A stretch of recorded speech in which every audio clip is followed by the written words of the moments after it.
अस्सलामु अलैकुम रहमतुल्लाह। उम्मीद कि आप सब खैरियत से होंगे। मैं जहांगीर सर एक बार फिर आप तमाम लोगों का अलिफ लाम मीम चैनल पर इस्तकबाल करता हूं। साथियों, अजीज तलबा, हम जिस मौजू को आज लेकर के आए हैं, आप उर्दू की दुनिया में 12वीं क्लास में इससे जो पहले नज्म है हम गुफ्तगू पढ़ा चुके हैं और आज हम कोशिश कर रहे हैं कि उसी यानी सरदार अली जाफरी का ही जो दूसरा नज्म आपके किताब के अंदर है, यानी कि उस नज्म का अगर हम नाम जाने तो मेरा सफर। क्या है? मेरा सफर। ये दो नज्म जो है अली सरदार जाफरी का आपके निसाब के अंदर है। तो हमने एक नज्म के बारे में बखूबी अच्छे तरीके से समझने की और समझाने की पूरी कोशिश की है कि गुफ्तगू के अंदर क्या क्या चीजें की बातें, क्या क्या चीजें की बातें हो रही थी। आज हम लोग सरदार अली जाफरी का जो नज्म है यानी मेरा सफर, हम इसके बारे में समझते हैं कि इसमें किस चीज की बातें कर रहे हैं। कौन? अली जाफरी साहब जी। ये एक गुफ्तगू और एक मेरा सफर, ये दोनों नज्म है और ये दोनों आजाद नज्म है। इस बात को आप बिल्कुल मतलब दिमाग में रख लीजिए कि हैयत के एतबार से दोनों आजाद नज्म है। कौन? एक गुफ्तगू और दूसरा मेरा सफर। किसकी लिखी हुई है? ये दोनों जो नज्म है ये अली सरदार जाफरी की लिखी हुई है। याद रहेगा ना? एक गुफ्तगू और दूसरा है मेरा सफर।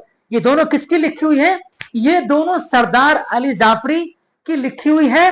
क्या चीज? अली सरदार जाफरी की लिखी हुई ये दोनों नज्म है, एक गुफ्तगू और दूसरा मेरा सफर। दोनों क्या है? ये नज्म है।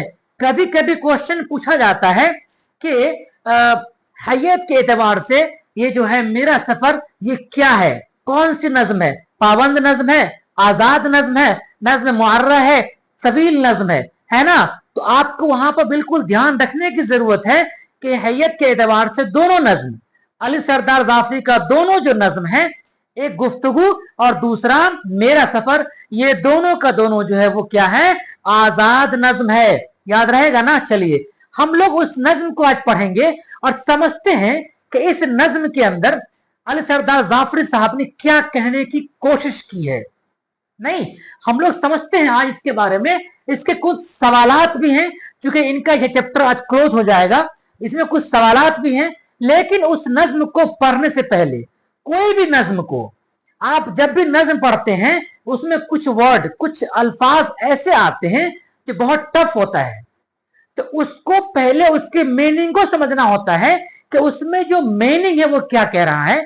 क्योंकि हमको जब नज्म पढ़ेंगे तो हमको समझने में आसानी होगी इसके बारे में क्या कहा गया है। देखिए, मेरा सफर में जो लफ्ज है, कुछ लफ्ज है जो जिसको मैंने बोर्ड पे लिखा हुआ है, आप समझिए।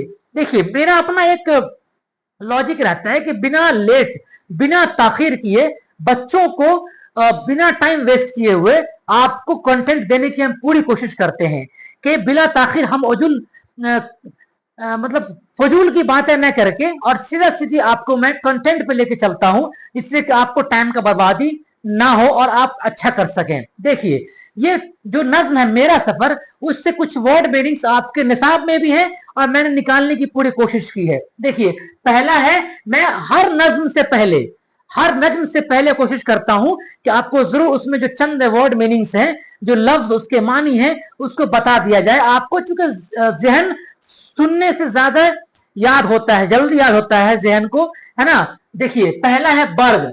आप सारे बच्चे जानते होंगे कि बर्ग का मतलब क्या होता है। बर्ग का मतलब होता है पत्ता। आपने देखा ना, पत्ता पत्ता, बूटा बूटा, नहीं न, शेर है ना जी। बर्ग, बर्ग का मतलब क्या होता है? पत्ता होता है। बर्ग का मतलब क्या होता है? पत्ता होता है जी। उसका नतक, नतक का मतलब होता है बोलने की ताकत, गोयाई। नतक मतलब बोलने की ताकत या गोयाई, ये दोनों मीनिंग आप इस्तेमाल कर सकते हैं नतक के मतलब।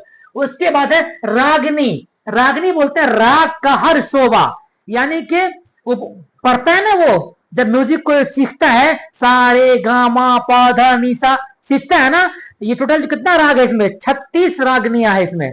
कितना है? 36 रागनियां हैं, एक दो नहीं है उसमें। जी, जो पढ़ता है उसको वही समझ सकता है। रागनियां कितनी होती हैं? 36 रागनियां होती है। जी, रागनी कहते हैं राग के हर शोभा को। राग के हर शोभा को क्या कहा गया है? रागनी कहा गया है। और रागनी कुल कितनी होती है? 36 रागनियां होती है। जी, उसके बाद है हिना। ये तो मीनिंग आपको याद होगा, खासकर लड़कियों को तो याद होगा ही होगा, क्योंकि हिना का मतलब क्या होता है? मेहंदी नहीं, मेहंदी। उसके बाद है उरूस। उरूस आयन से, उरूस का मतलब होता है दुल्हन। जी, सजाना। उरूस का मतलब क्या होता है? दुल्हन। उरूस का मतलब आयन से उरूस। उरूस का मतलब क्या? दुल्हन। जी हाँ। उसके बाद है रहरू। रहर रहरु का मतलब होता है रास्ता चलने वाला, यानी मुसाफिर। रहरु का मतलब क्या होता है? रास्ता चलने वाला या मुसाफिर। मुसाफिर कह सकते हैं रहरु, या फिर रास्ता चलने वाले, कोई भी, दोनों में से कोई मीनिंग इस्तेमाल आप कर सकते हैं। उसके बाद अफसू, एक और वर्ड मीनिंग है, लफ्ज है अफसू। अफसू का मतलब होता है जादू। क्या होता है? अफसू मीन्स क्या होता है? जादू। अफसू मीन्स क्या होता है? जादू। देखिए, वर्ड मीनिंग आपके एग्जाम में दो तीन पूछता है, दो तीन से ज्यादा पूछता है, चार पांच पूछता है। जब तक आप हर चैप्टर का जो टफ वर्ड मीनिंग है आप उसको नहीं याद करेंगे, उस वक्त तक आपका भला नहीं हो सकता है। आप 100% ऑब्जेक्टिव हल नहीं कर सकते हैं। और फिर जब सब्जेक्टिव की बारी आएगी, तशरीह करने की बारी आएगी, उस वक्त में आप फेल कर जाएंगे। उस वक्त में आप काम नहीं, आप मतलब आनन फानन में निकल जाएंगे, लेकिन जो लफ्ज उसमें कहा गया है उसको आप नहीं समझ पाएंगे। इसलिए वर्ड मीनिंग बहुत जरूरी है। चलिए, अब हम लोग जो मेरा सफर है, नज्म जो है, ये आजाद नज्म, ये किसकी लिखी हुई है? अली सरदार जाफरी की लिखी हुई है। अब इस नज्म को हम लोग थोड़ा देर थोड़ा सा पढ़ने की कोशिश करते हैं, समझने की पूरी कोशिश करते हैं कि इसके अंदर मेरा सफर जो है, इसमें ये जो शायर है अली सरदार जाफरी साहब, वो क्या कहने की कोशिश करते हैं। आप मेरे साथ बैठे हुए हैं तो आप जरूर किताब खोल करके आप बैठिए, मैं आपको अभी सुनाता हूं। और फिर आप अपने अंदाज से खुद को भी जब पढ़ेंगे तो अभी आपका जो मैंने चंद वर्ड मीनिंग लाया है आपको सामने दिखाई देगा ये चीजें। जी, चलिए पढ़ते हैं मेरा सफर। फिर एक दिन ऐसा आएगा। देख रहे हैं, ये पहला ही लाइन कह रहा है कि फिर एक दिन ऐसा आएगा, यानी जो अभी है वो दिन गुजर जाने वाला है। फिर एक दिन ऐसा आएगा, आंखों के दिए बुझ जाएंगे। जब कोई इंसान पैदा होता है तो इंसान, मौत आकर के उसे लेकर यहां से चला जाना है उसको।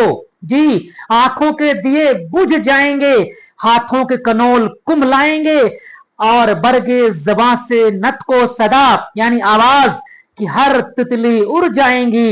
एक काले समुंदर की तह में कलियों की तरह से खिलती हुई मिट्टी के तहों को छेड़ेंगी। मैं पत्ती पत्ती कली कली अपनी आंखें फिर खोलूंगा। सरसब्ज हथेली पर लेकर शबनम के कतरे तोलूंगा। मैं रंग हिना आहंग गजल, मैं रंग हिना आहंग गजल अंदाज सुखन बन जाऊंगा। रुखसार औरूस नो की तरह हर आंचल से छिन जाऊंगा। जारों की हवाएं दामन में जब फसले खिजा को लाएंगी, रहरु के जवां कदमों के तले। रहरु पढ़ा ना आपने? क्या? रास्ता चलने वाला। जी हाँ, रहरु के जवां कदमों के तले सूखे हुए पत्तों से मेरे हंसने की सदाएं आएंगी। धरती की सुनहरी सब नदियां, आकाश की नीली सब झीलें हस्ती से मेरी भर जाएंगी। और सारा जमाना देखेगा हर किस्सा मेरा अफसाना है। हर आशिक है सरदार यहाँ, हर माशुका सुल्ताना है। मैं एक गुरेजा लम्हा हूँ अय्याम के अफसू खाने में। अफसू मैंने पढ़ा है अब को। अफसू में क्या होता है? जादू। हाँ, जादू। जादू यानी जादू के घर में, जादू खाना। अफसू अय्याम के अफसू खाने में मैं एक तरफता कतरा हूँ। मसरूफ सफर जो रहता है माजी के सुराही के दिल से, मुस्तकबिल के पैमाने में मैं सोता हूं और जागता भी हूं, और जाग के फिर सो जाता हूं। सदियों का पुराना खेल हूं मैं मर के अमर हो जाता हूं। इस नज्म के अंदर ये जो लिखा है अल सरदार जाफरी ने, इसके अंदर क्या है? इस नज्म का खुलासा अगर समझने की आप कोशिश करते हैं हम लोग, तो इसके अंदर आता है कि हर एक इंसान के ऊपर मौत लाजिम है। हर जानदार के ऊपर क्या है? मौत लाजिम है। जो इंसान पैदा हुआ है वो इंसान मरेगा। इसके अंदर सफर की बातें हो रही हैं, यानी कि इंसान कहता है कि मौत लाजिम भी है, तो दूसरे तरफ फिर शायर कह रहा है कि भाई मौत तो लाजिम है, लेकिन इंसान पैदा भी हो रहा है इसी दुनिया के अंदर।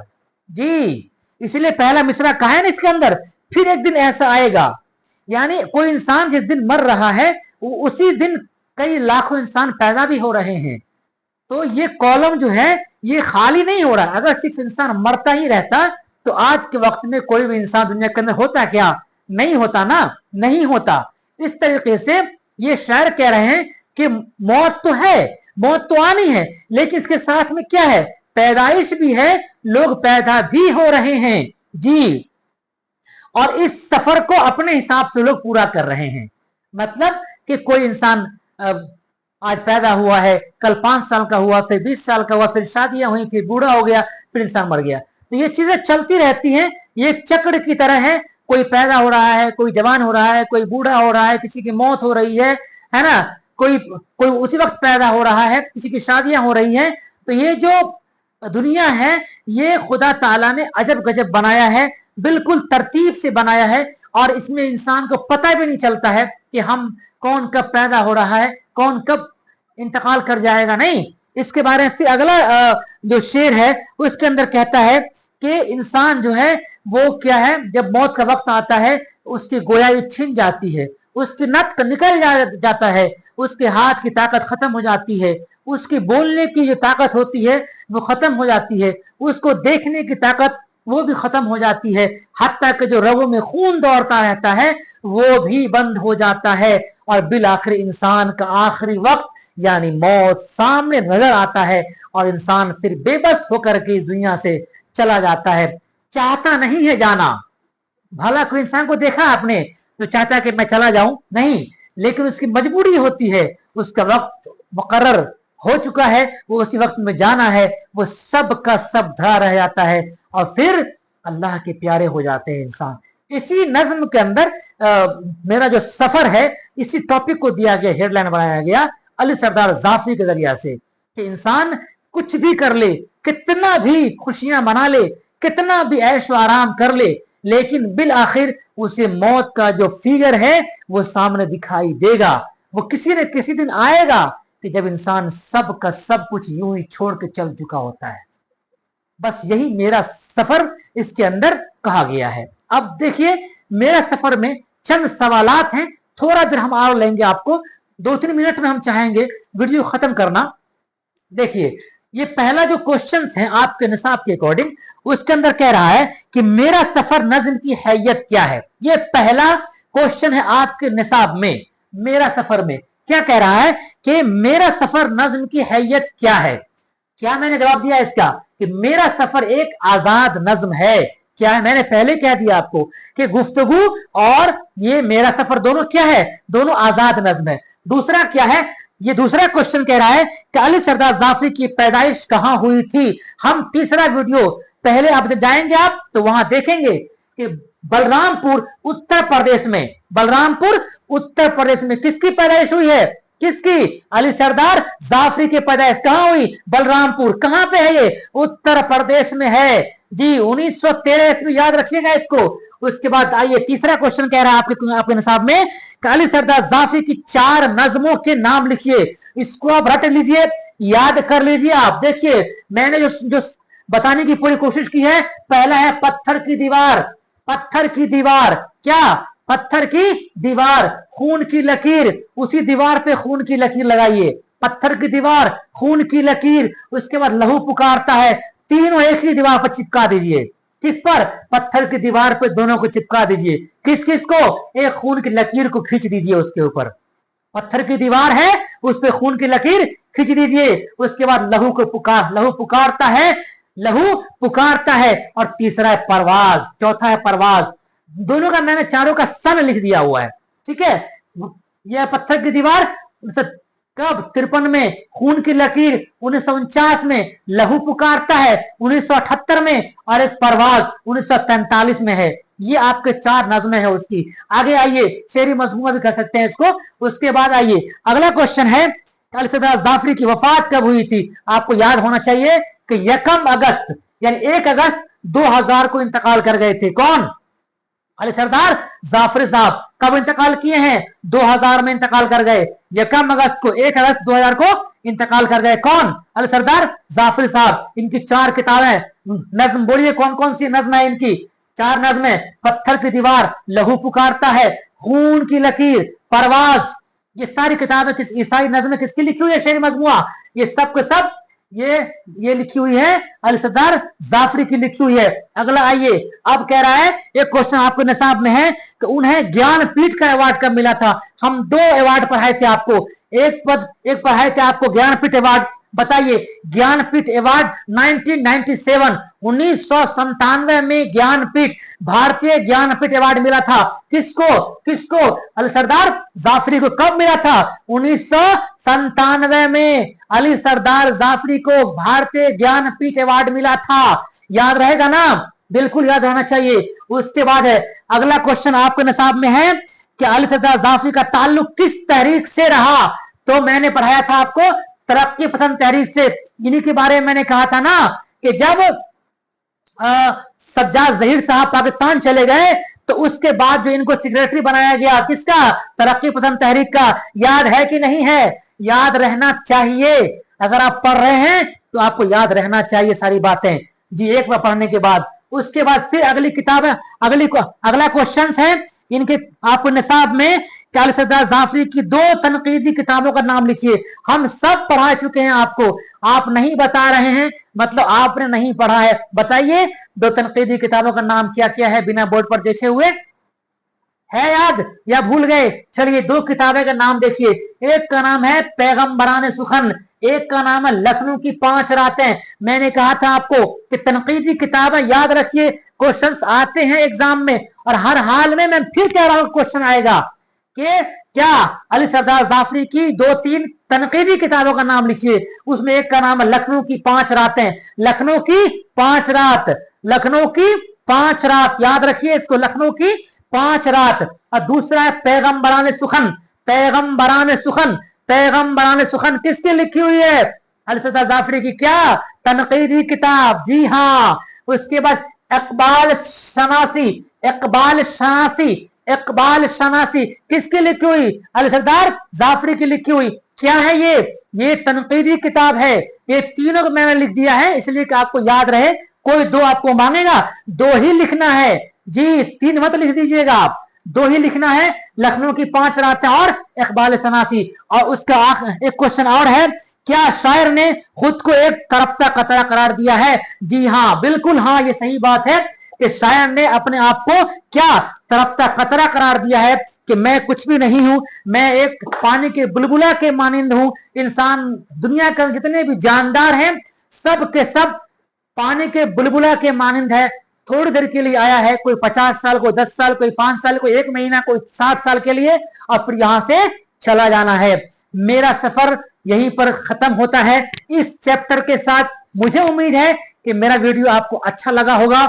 और अगर मेरा वीडियो आपको अच्छा लगा है तो मेरी आपसे दरखास्त, गुजारिश, रिक्वेस्ट है तो जरूर शेयर कर दीजिए, लाइक कर दीजिए, जिससे कि अगला वीडियो आप तक आसानी से पहुंच सके। आज के लिए बस इतना ही। खुदा हाफिज।